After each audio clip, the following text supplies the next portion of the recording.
So, nochmal wieder hallo und herzlich willkommen zurück zu einem wunderbaren weiteren Video hier auf meinem Channel. Heute geht es mal wieder um MotoGP 25. Vor einiger Zeit hatten wir uns ja schon ein wunderschönes kleines Preview-Video zu diesem Spiel angeschaut, beziehungsweise ihr jetzt angeschaut. Ich habe das Video produziert, wo wir uns ja schon mal ein bisschen in MotoGP 25 reinspielen konnten und schon mal so ein kleines Gefühl bekommen konnten, wie sieht das Spiel denn aus mit der neuen Unreal Engine 5 und wie spielt es sich denn so. Und ich kann euch schon mal so viel sagen, nächste Woche werdet ihr noch ein bisschen mehr zum Spiel sehen können. Da werde ich euch nämlich die wunderbaren neuen drei, Zusatzdisziplinen, die es ja jetzt sagen wir mal, zur kleinen Abwechslung ins Spiel reingeschafft haben, ein bisschen genauer anschauen und auch die neue Arcade Experience. Die werden wir uns natürlich angucken, weil das natürlich für Leute wie mich, die eigentlich aus dem, ich sag mal, Autobereich kommen, vielleicht eine ganz coole Möglichkeit sind, um auch ein bisschen schneller warm zu werden mit Motorradrennspielen. Weil an sich ist MotoGP 25 wirklich geil, aber für mich ist natürlich immer die Hürde noch ein bisschen da. Aber darum soll es heute in diesem Video gar nicht gehen, sondern in diesem Video wollte ich schon ein bisschen, Background-Infos für dich sammeln, weil die Jungs und Mädels von Milestone hatten mich freundlicherweise eingeladen für ein schönes kleines Interview,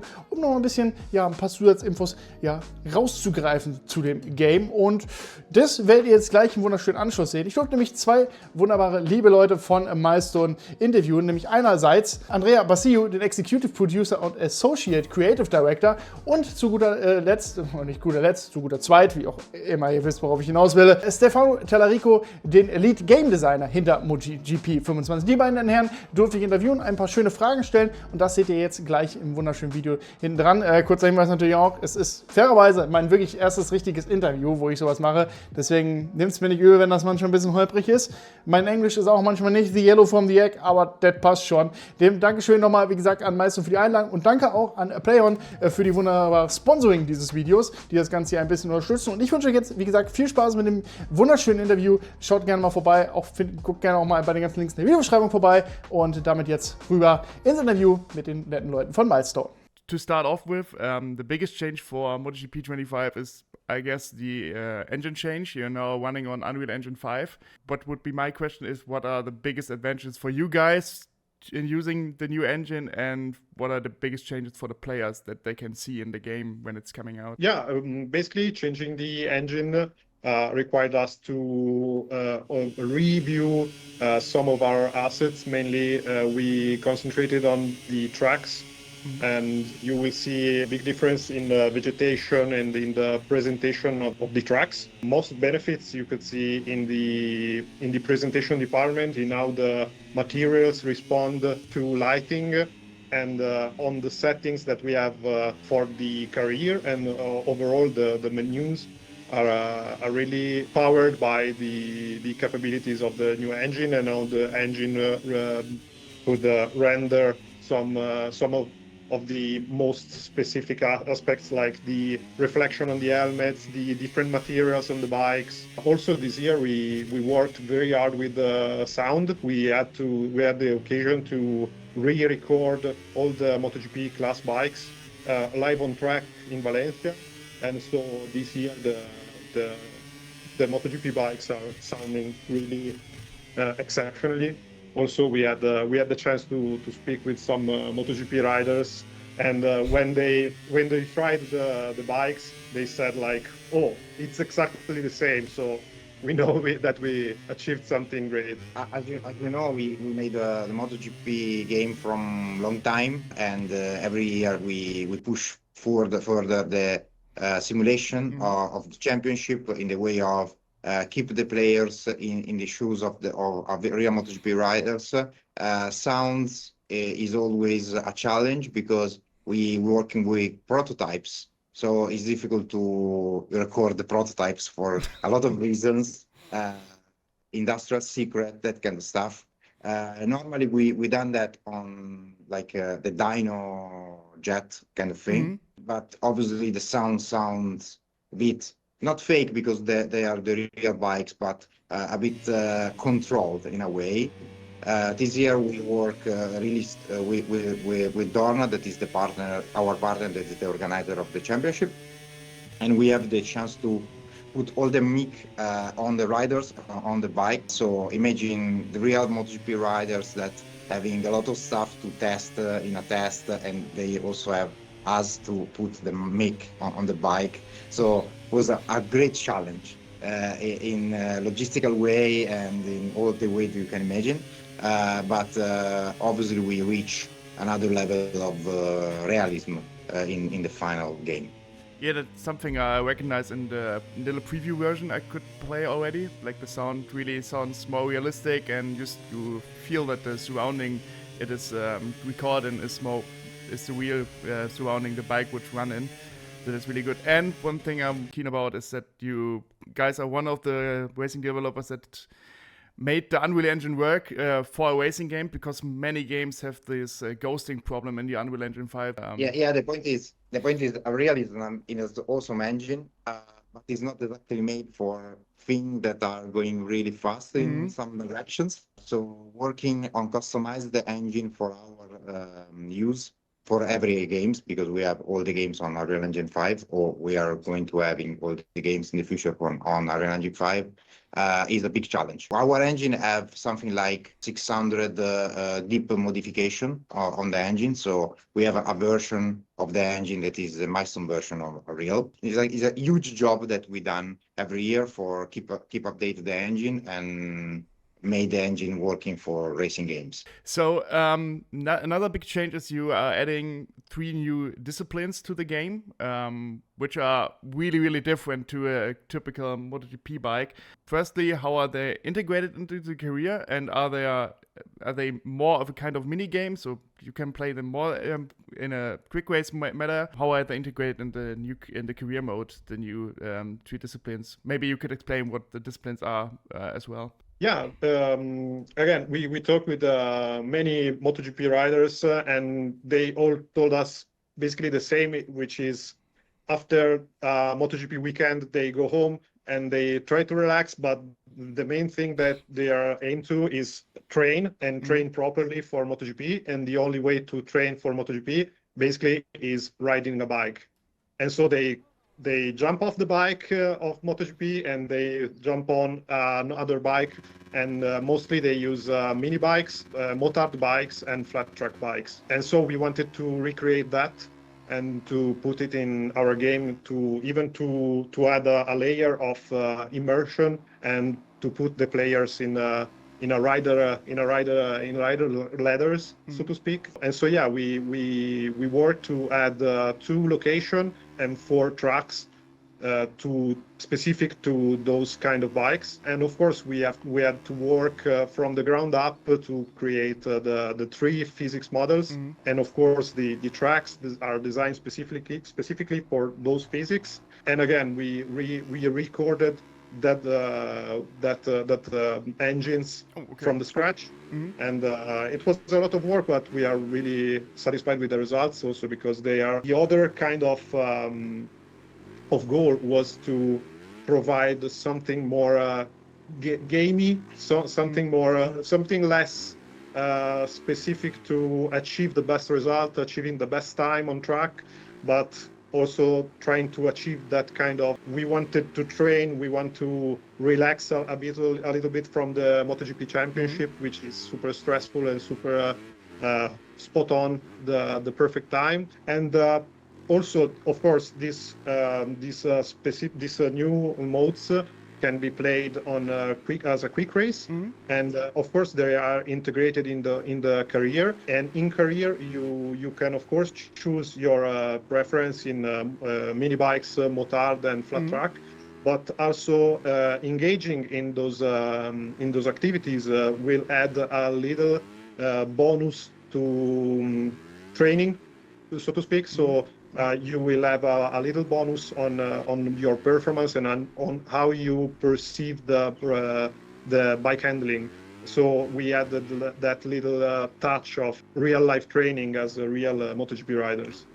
Yes, the point is not only training.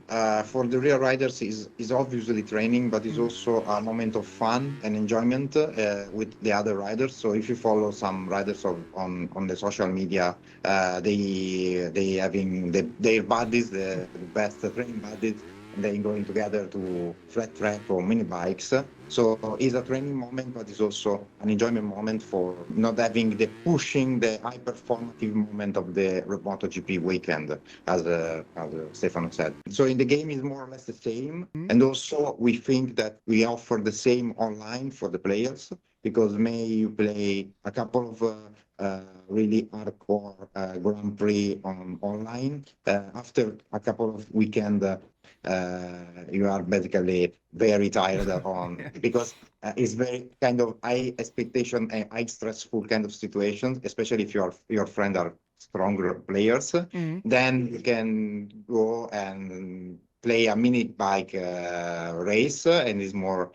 I mean, it's still very, competitive kind of thing, but more kind of relaxed and enjoyable. It's more kind of fun moment comparing the MotoGP high performative expectation. So you just said that those three disciplines are available in online mode as well, so you can play them against. Okay. Exactly. That should be quite some fun. And I'm really looking forward for it in the career mode because it loses up the whole MotoGP stuff a little bit. You have to do some other stuff, and especially making it more realistic, as you said. Was it really difficult to develop the separate physics for those three bikes, beside doing all the stuff for the new season for the new MotoGP bikes? I guess that's a lot of work doing more than 4 bike classes now in one game. Obviously, working on new physics is always a challenge because it obviously is completely different from the MotoGP physics.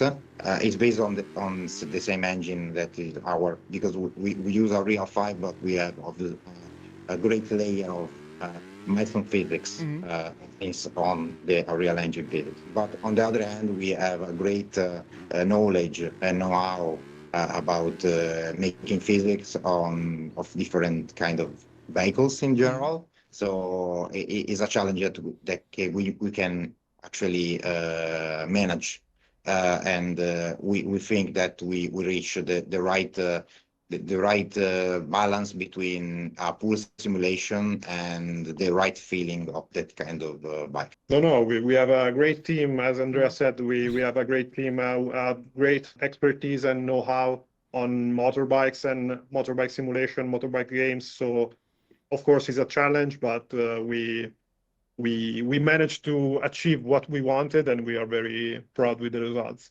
Okay, yeah, we're looking forward to try those 3 new disciplines in the game. Then one of the main game modes for me and many other players is, I guess, the career mode. So what are the biggest changes for this year's career mode, besides adding those 3 new disciplines as a side offer? This year, we wanted to add a little immerse the player even more in the career.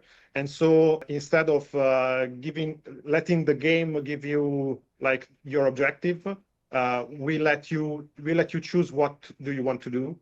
Because we also seen from players, from creators, and from feedbacks that there were many people that wanted to maybe follow different paths from what we designed. And so now in MotoGP 25, you can choose your own adventure, so to speak. And so if you want to be a great developer and bring up some manufacturer which is currently in a difficult spot, you can choose to do that, and you can bring let's say Honda, let's say Yamaha, let's say whatever KTM on the top and beat Ducatis. Or if you want to concentrate on rivalries, which is a thing from the past, if you watch the modern day MotoGP. But if you're interested in the rivalries, you can fire your rivalries with someone that you don't like and enjoy. If you want to pursue a better contract and reach the top of MotoGP faster, you can do that. And again, this adds a real deep layer of immersion, in the career. Yes, I mean, it's more shapeable, the career, in a way that last year we added the turning point. So the turning point of the career of a rider is important because it's a pivotal moment for the future of a rider. Last year, the game made the pivotal point for you, for the player, but now you can choose more the direction. So it's more in your hand what is your destiny, basically. Okay. It's a philosophical kind of way to say that, but it's there. Yeah, but you can choose at the right at the start where do you want to go, what is your goal for the future, and when you reach your goal, or where you reach the final moment of what your decision was, you can see how the table have turned. If you reach the objective, if you fail to reach the objective, and what's the consequence of what you achieved.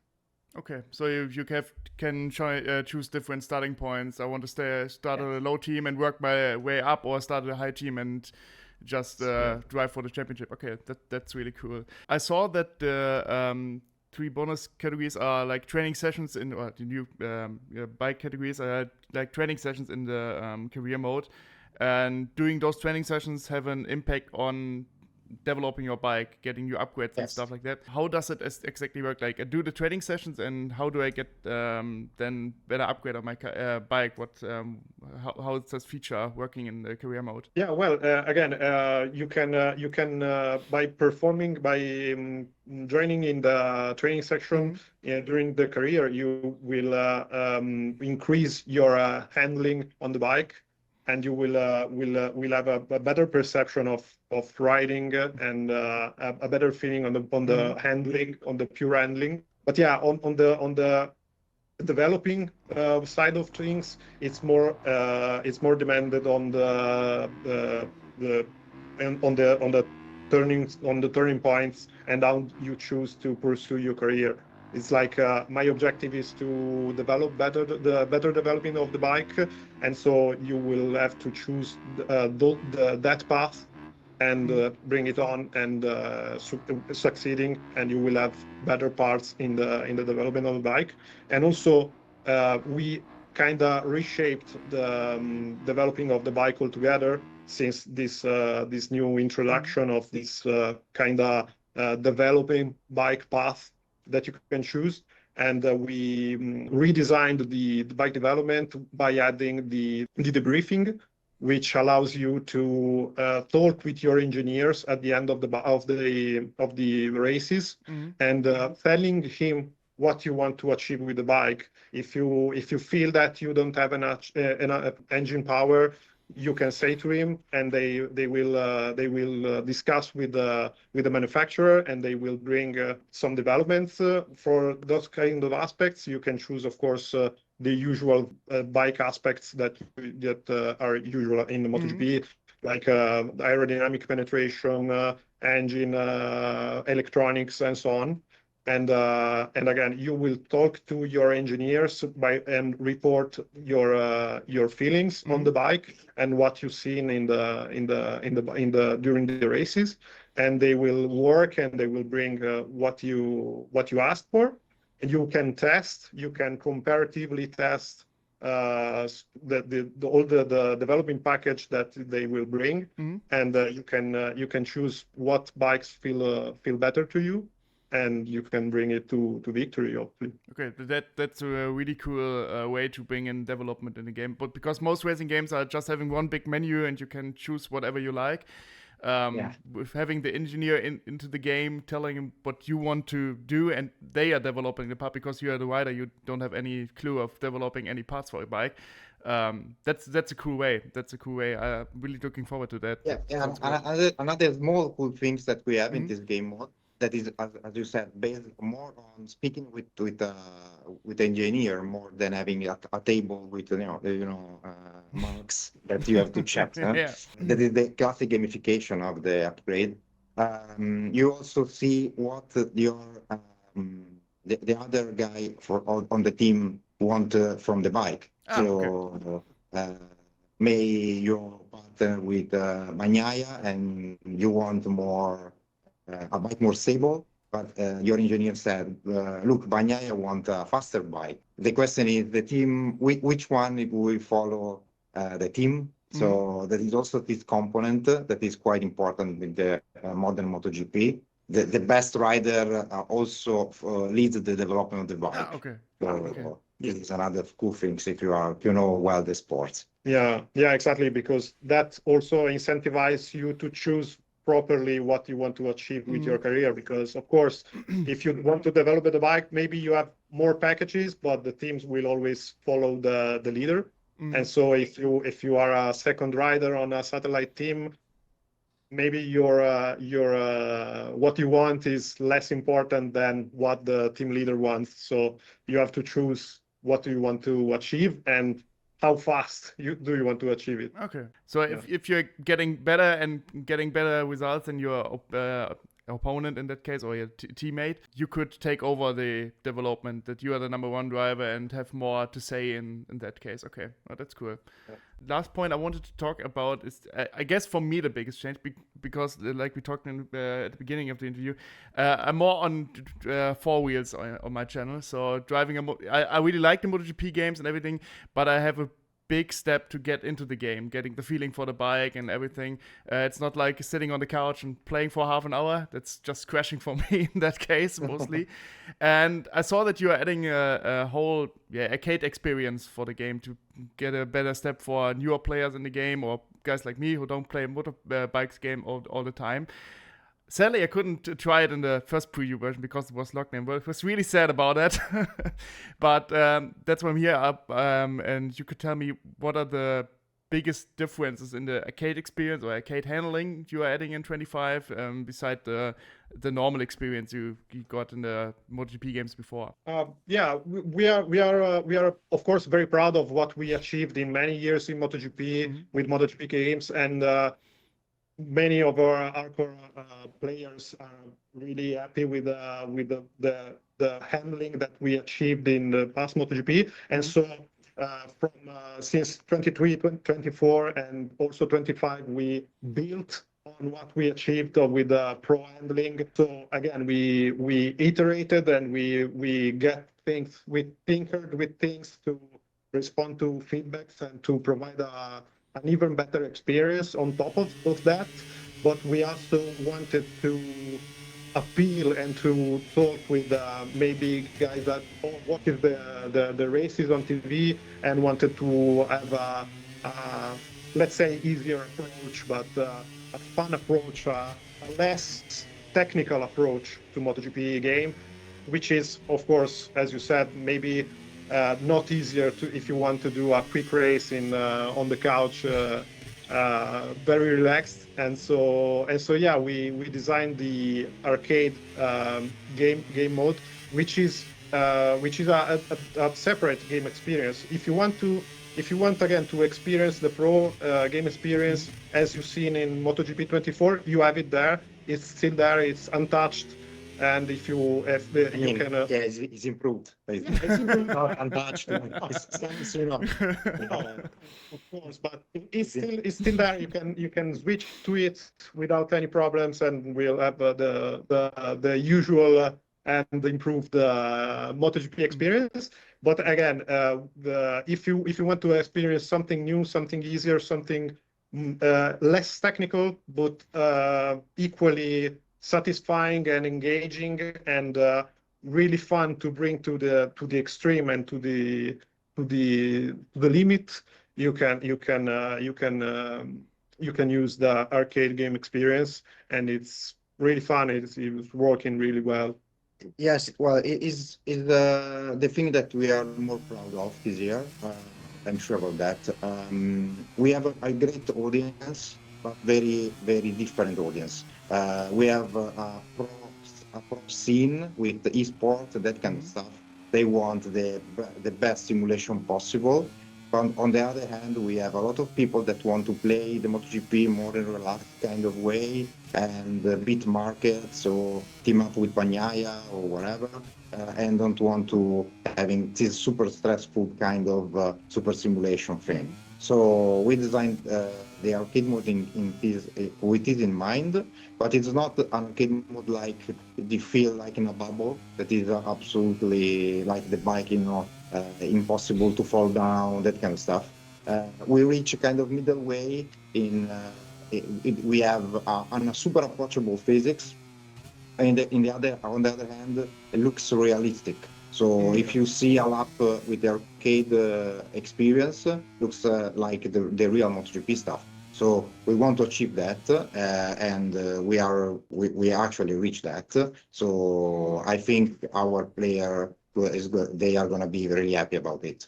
The experience is plug in the game in the way of you can turn on and turn off or switch from one to the other, even in the career. So you can play a weekend with the pro physics, then you want to on the pro experience, sorry. And in the weekend later you want to play with the arcade experience, you can do it. So no problem at all. So it's very in the end of the player how the game is shaping during the experience. In the core, the physics system are the same for both, but how it's delivered to the player, the pro and arcade experience do it a little bit different to get it more easy to drive. Okay. No, yes, it's a proper different experience. It's not the same exactly physics with helps, because we also have a lot of helps for the players in both the experience. This is another kind of layer under the physics. It's difficult. It's more difficult to explain that actually tried. Yeah, I know. I would have loved to. But soon you can. So. Yeah, really looking forward to that because that's the biggest change for me. But in my case, it will make the fun of the game much more accessible and better for me. And I know that people are liking pro running, but like you said, having a licensed game like MotoGP, you have such a big width of different players. They want to enjoy their favorite driver and everything. And I think that's a really big step in the right direction. Those two different experiences are both available in the multiplayer as well, or do you have to choose between or have a different section for each experience in speed and stuff? Yeah. You will be able to create lobbies with different physics because the times will be will be different. Okay. And so to level the experience and to let player enjoy a fair game, you will have to be on the same physics, on the same game experience. And so yeah, but you can choose it, of course. You can create your lobbies with your rules as always. That's the only small thing, but of course, if you're playing with arcade and the other guys will play with arcade, and the experience will be balanced for everyone. Yeah, that's just something that I had in mind because you added crossplay this year, which is a good decision because you can play with your friends on different platforms. And what you added are ranked races, what are really, really good for competition. But those ranked races, will there be ranked races with the arcade experience or only with the pro handling? I guess with the pro handling, right? Or yeah, the ranked part is where our pro players go. So obviously that is more kind of pro kind of scene, and we want to keep that in this way because, as I said, we have a great esports scene, and we obviously want to keep that in this way. Okay, yeah, that's fine. Really, but really looking forward now to experience the arcade handling. to be honest, and seeing the other parts of the game as well. To end the interview, I got told that you are doing another helmet design competition for this year's game.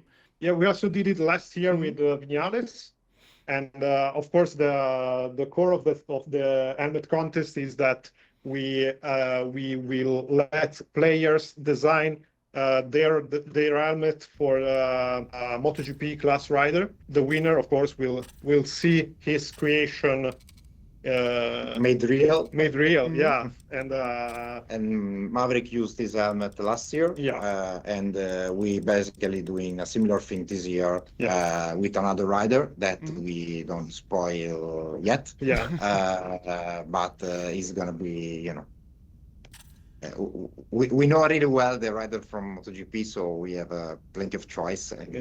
He's an important rider, obviously. I can say that. We have a lot of people that actually enjoy the contest, and we hope that this year it's going to be the same. For sure. I guess it's really, really cool for a player to design your helmet in-game and then seeing it on a real rider in a real race. That's a really good choice. And that will happen when the game is out. You will have a competition where players can then compete in this competition to send in their designs and via voting and everything. So I guess that should be everything I had to ask about the biggest changes for MotoGP 25, which I'm really looking forward now. Thanks for having me. Thanks for answering all my questions. It was a pleasure. Thank you. Thank you. And really looking forward to the game. We'll link everything for the people in the description of the video for sure. And yeah, thank you, and I wish you a good day. Thank you. Bye-bye. Clear out the room, I'm coming through. They wanna see what I'm about. Yeah, I got skills, do it for the thrill. I'm on a paper route. Extra, read about it. I'm today's trending topic. I put commas over bullshit. Yeah, I put that on mamas. They tryna block all my blessings. They thought I lost for stepping. I bet on me and my team.